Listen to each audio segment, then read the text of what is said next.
Hello game fans, and welcome to another review from the Steam Chamber. I'm your host Lord Elemental, and today we're going to be taking a look at Metro Last Light. Now, Metro Last Light is the follow-up to the game Metro 2033, a game set in a world that has been ravaged by a nuclear war in which survivors took refuge in the metro tunnels of Russia. Now, this game takes off immediately after the first game, and you are playing the same character, Artyom, who is now a fully fledged member of the Order. Now, the Metro games are actually based on a series of books of the same title, and the beauty of basing a game series on works of literature, such as the case with the Metro series, is that it allows you to bring a real sense of depth to the game's world that is so often missing from other games. And it's that depth that strikes you most profoundly when playing Metro Last Light for the first time. All the background NPC conversations have something of real importance to bring to the world and really flesh it out, with very little in terms of filler. There are often bits and pieces of dialogue that can really draw you into the world. However, it's not important that you hear these are things that are going on in the background. But there are also more direct pieces of conversation that may pass you by normally, but sometimes you'll pick out. For example, when talking to an NPC from another faction, he was explaining his political stance and explaining why his particular political views work so well, and he highlighted the fact that there were no beggars in his society. However, having just walked through his metro station, I'd just myself seen people begging on the streets or on the platforms, so to speak. There are also other nice little features that really add to the depth of the game, such as some of the game mechanics themselves. For instance, the gas mask. There's a really nice feature that, while often in other games, if you're wearing some sort of visor, you'll get some sort of splashing and stuff on the screen. It'll gradually just dissipate itself. However, with Metro, if you get any sort of dirt or blood or water on the gas mask, there's actually a dedicated key to wipe your gas mask. Now, it's something really simple like that really does add to the feel of the game, and it does really help the immersion. It really takes you into the game a little bit further.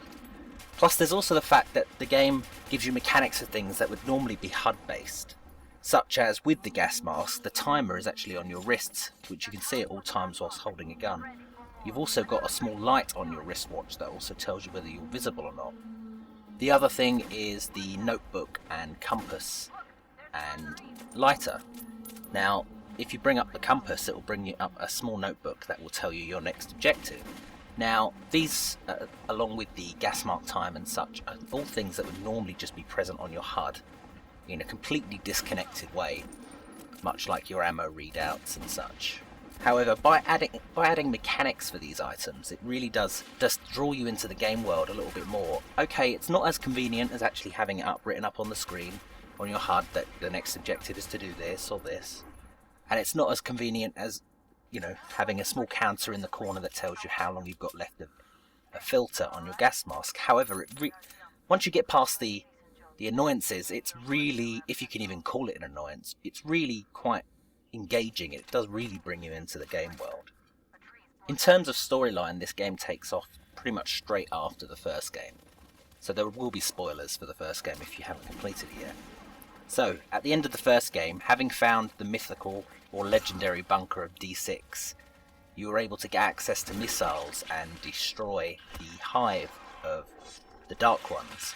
However, in this game, you are now a fully fledged member of the Order some short time after the events of the first game, and you are approached by Khan, who says he's found a living Dark One at the remains of the hive. Only he now believes that perhaps the Dark Ones weren't trying to destroy you so much as they were trying to communicate with humans, and that they've done a great disservice to them. So he wants to try and make contact with the Dark Ones. However, your superiors do not see eye to eye with Khan, and they want you to destroy the Dark One.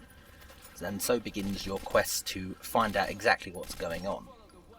The story really does do a very good job in terms of the different factions within the Metro system, and as you play the game, more and more information will unfold, and it becomes very apparent from the start that there's something big about to happen, and it's about to begin, and perhaps your faction is the only one that's in the dark about exactly what's going on. The story actually unfolds in a very slow and deliberate manner, and it's really nice and you know, this isn't your sort of Call of Duty style in-your-face story mode. It's something very much that builds as you move throughout the game. And much like the other things that bring a bit of depth to the game, this is done really nicely and really very deliberately, like I say. Graphically speaking, Metro 2033 is still very much a benchmark for gaming PCs, and Metro Last Light is no different. I'm running this on high whilst capping on an i5, so as long as you're running some sort of relatively recent PC, you shouldn't have an issue with playing it on high graphics. However, if you wanted to play it on absolutely maximum, then you are going to need something pretty high end. The graphics are really quite nice. The textures on this game are a lot better than a lot more recent games such as Bioshock Infinite. And the colour palette used is just enough to give you a sense of decay and despair and darkness, but without being too washed out, such as the Fallout games. I mean, the Fallout games did a great job of making the landscape look bleak. However, the lack of colour really did sort of depress the game a little bit. However, Metro seems to have got a real nice balance in terms of colour palette. The sounds on the game are great. The sound effects work really well and really do help draw you in, especially if you're alone in a tunnel and you never quite know what's coming up, whether it be human, mutant or other. And the voiceover work is really very good as well. I would like to have heard the protagonist's voice during the actual gameplay rather than just in between levels or in between sections, as was the case with the first game as well. However, at least he does have a voice. The music in the game is really nice as well, and it really does add to the game without distracting you too much, and it adds a sense of depth again and a sense of immersion without actually bringing you out of the game. And it's not particularly repetitive either, which is nice. There's just enough there to keep you interested, but also not so much that you don't necessarily notice it all the time. As for controls, although there are a huge amount of buttons to remember because of the putting on your gas mask, taking off your gas mask, wiping your gas mask, changing the filters on it, checking your compass, using your throwing weapons, assigning new weapons and such. There are quite a few different controls to remember. However, they all flow really well. The controls are really solid. The only thing I didn't like is there is no option to have a toggle crouch, or at least there wasn't in my press build. That's something I would like to have seen. I vaguely remember having one on Metro 2033, however it was a while since I played it last. It's just something that I find it very awkward to constantly keep hold of the control key, especially if I'm doing a section in which I want to remain relatively stealthy. However, it's only a minor niggle, it's not really a major issue. However, the only times I found it really quite annoying was if I was trying to remain in cover and select a new weapon before popping out. Invariably, I'd end up accidentally taking my finger off the control key, pop up and get shot in the face. However, like I say, it's a minor niggle and it's probably not even something that a lot of people will even notice. The gameplay itself is really nice and quite fluid. The enemies are relatively intelligent, so there is some good AI on the game, and you will find yourself challenged at times, even if you play it on one of the lower difficulties and you haven't got it on Ranger mode. I found the combat to be quite intuitive and quite nice. Everything flowed really well. The gunplay was really, really nice, and I did feel at times as though I were pinned into a corner and really did have to think about what I was going to do next, which is really nice in a game of this type. Now, you have got the option of playing relatively stealthy at times. I did choose to have suppressed weapons most of the time. However, sometimes that's not an option, and other times you just don't want to be particularly stealthy. I mean, when you're coming up against mutants, there is no stealth really. They're going to attack you wherever you are. However, with people, it is possible to stick to the shadows and pick them off with a silenced weapon, or do a takedown kill, or even use a throwing knife to take them out silently as well. So there's a real nice mix of gameplay there, and you do really have to think about what style of attack you're going to go for when it comes to certain enemies. You've got your mutants that are just going to attack you head on, so it's pure purely defensive, but you're also going to come up against sort of unarmoured enemies, and then there are armoured enemies, and there are mounted machine guns at times and such, so you really do have to think about how you're going to approach each situation, which is quite nice. Ultimately though, this is a great game with a real sense of depth and immersion that you don't get from most first-person shooters.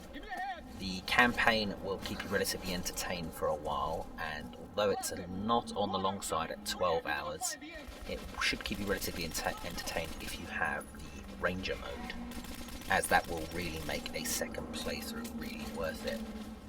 I wouldn't recommend playing Ranger mode from the beginning. It's something that's definitely best to play when playing the game a second time. And I think it's one of those games that really would benefit from a second playthrough, because there are little things that you might not notice the first time round.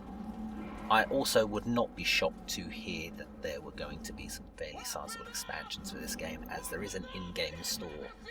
Now, I know that Ranger mode doesn't ship to everyone, so I know that the in-game store is going to be there to buy Ranger mode. However, I can't see it being there purely for that, and I would have expected to see some expansions at some point in the near future. Ultimately, this is a great game that really does draw you in. It's a little slow to begin with, as the first game. However, once it hooks you, it really will sink its claws in and drag you along for the ride. The game is out a little later this week. I believe it's out on Thursday the 16th of this month, and I definitely recommend it to any fans of the FPS or action genres. As always, thank you very much for watching the video. If you did enjoy it, then please do like, comment and subscribe, and if you have any questions about the game, do not hesitate to ask. I'm Lord Elemental, and thank you for watching.